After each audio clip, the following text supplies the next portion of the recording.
आकाश को समेटे हुए चांद सूरज तारों को अपने में ही चमकता हुआ पाता है, उसे अपने ही अंदर के जगत में एक अथाह शांति का अनुभव होता रहता है। वे शरीर शांतमय धरती की तरह क्षमावान सहनशीलता का महासागर बना हुआ इस संसार में विचरता रहता है। उस महाशांत सागर में अनंत जीव जंतु सुख पाते नजर आते हैं। वह शरीर न होकर ईश्वर बन जाता है और जानो संसार बनाने वाला प्रेम स्वरूप ज्ञानानंद सर्वशक्तिमान उसी में आ बसता है। तब ऐसा शरीर ईश्वर का ही रूप हो जाता है। तब दोनों में भेद नहीं रहता। ऐसा मानव नास्तिक तथा आस्तिक, पापी तथा भक्त, कुत्ते और गायें, ब्राह्मण और चंडाल में अंतर नहीं रखता है। इसके हृदय जगत में धरती पाताल आकाश सदा समाया रहता है। ऐसे मानव को काम क्रोध मोह लोभ अहंकार दूर से प्रणाम किया करते हैं, उसके पास नहीं जाते, उसके दर्शन दूर से ही करते रहते हैं। क्योंकि जिस इंसान में किसी के प्रति नफरत नहीं, द्वेष नहीं, ऊंच नीच का भेदभाव नहीं, जिसके मन में कभी ये भी नहीं आया कि कोई पापी कोई बुरा है, कि कोई चोर है या मेरा नहीं है, जिसके मन में ये भी नहीं कि कौन से मजहब या जाति का है, या उसके पास भला कोई लालच अहंकार क्रोध ने क्या लेना है आकर, जो सब प्राणी जगत को अपना ही आत्मा मानता है और सब में अपने को देखता है। ऐसे मानव को ही लोग भगवान कहने लग जाते हैं। कहते हैं कि कोई महापुरुष एक लड़के को रोज जगाते थे कि मेरे साथ सत्संग चल, मगर वह नहीं मानता था। काफी मेहनत करने पर वह लड़का एक संत के सत्संग में गया। कोई 1 घंटा वहां बैठ प्रार्थना की, सत्संग सुना और फिर महापुरुष के साथ घर लौट रहा था तो उसने मार्ग पर लोगों को सोते हुए देखा। तो महापुरुष से बोला, महात्मा जी देखो, ये पापी लोग अभी तक सोए पड़े हैं। वह लड़का पहली बार सत्संग में गया था। तो महात्मा ने कहा, तेरा सत्संग तो व्यर्थ ही चला गया, अब मुझे भी दोबारा स्नान करके सत्संग में जाना पड़ेगा। लड़के ने पूछा, क्या हुआ? तो महात्मा ने कहा, एक दिन तू मेरे साथ मंदिर गया और आते ही सोए लोगों को पापी कहने लग गया। इतना अहंकार हो गया कि दूसरों को पापी बता रहा है। आप मेरे साथ मत आना। महापुरुष वापस गए, स्नान किया, प्रार्थना करने मंदिर पहुंच गए और भगवान से प्रार्थना की कि हे ईश्वर, मुझे क्षमा कर दो, मैं तो इसे प्रार्थना के लिए साथ लाया था, मगर वह अहंकार में डूब गया। उस बच्चे को भी क्षमा करना। इसलिए जिसके मन में पवित्रता होती है वह किसी को पापी कहना या पापी समझना भी अच्छा नहीं मानते। वह सबका भला ही चाहते हैं, सब ईश्वर की संतान हैं, ऐसा महसूस करते हैं तथा सत्य के मार्ग पर चलते हुए सत्य में लीन रहते हैं। उनके विचारों में तो किसी को बुरा कहना भी परमात्मा को न मानने के बराबर है। वे मानते हैं कि किसी को भी कुछ अपशब्द कहने का ईश्वर ने हमें अधिकार नहीं दिया है, क्योंकि अच्छा बुरा तो ईश्वर ही जान सकते हैं। किसी मानव के मन को तो ईश्वर ही जान पाते हैं कि किस भाव से वे किसी को क्या कह रहा है। किसी भी मनुष्य के मन की बात को मनुष्य नहीं जान सकता कि उसके मन में क्या हो रहा है और वह क्या सोच रहा है, क्या कहना चाहता है। वह सब तो उसके अंदर बैठी आत्मा ही जान सकती है, जो इस शरीर मन बुद्धि को सोचने करने की शक्ति दे रही है। इसलिए हे ईश्वर के मार्ग पर जाने वालों, इस बात का सदा ध्यान रहे, तुम्हारी नजरों में और मन में विचारों में किसी के प्रति घृणा न आने पाए। तुम सब में अपने प्रभु का नूर ही देखना और सबको प्रेम ही देना, यही हमें अपने परम पिता का संदेश है। कोई कैसा है ये नहीं देखना, ये देखना कि हमारे ही ईश्वर प्रभु का प्यारा बेटा है। इससे प्रभु कहते हैं, तुम सदा मेरे पास ही रहोगे। मैं तुम्हें कभी भी अपने से अलग नहीं करूँगा, नहीं करूँगा। जय श्री राम। बरसे आनंद प्रभु का, बरसे आनंद प्रभु का, बरसे आनंद प्रभु का, बरसे आनंद प्रभु का, बरसे पाया रे आनंद शांति को, पाया रे आनंद शांति को, पाया रे आत्मज्ञान को, पाया रे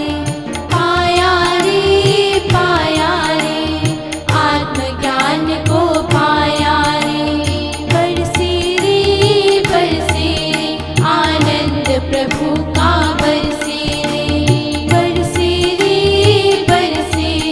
आनंद प्रभु का, बरसे जाना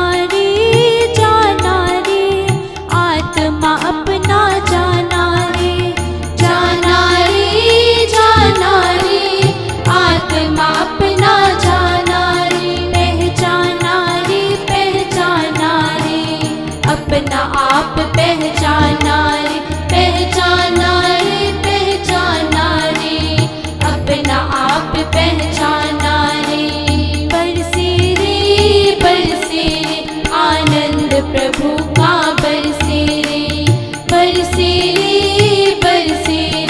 आनंद प्रभु का, बरसे पार हुए हम जन्म मरण से, पार हुए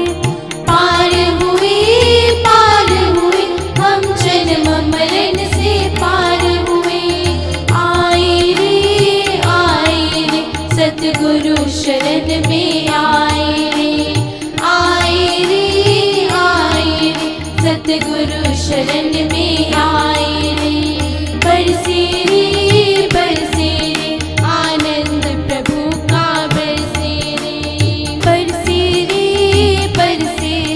आनंद प्रभु का, बरसे भागा रे अज्ञान अंधेरा, भागा रे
सर्वशक्तिमते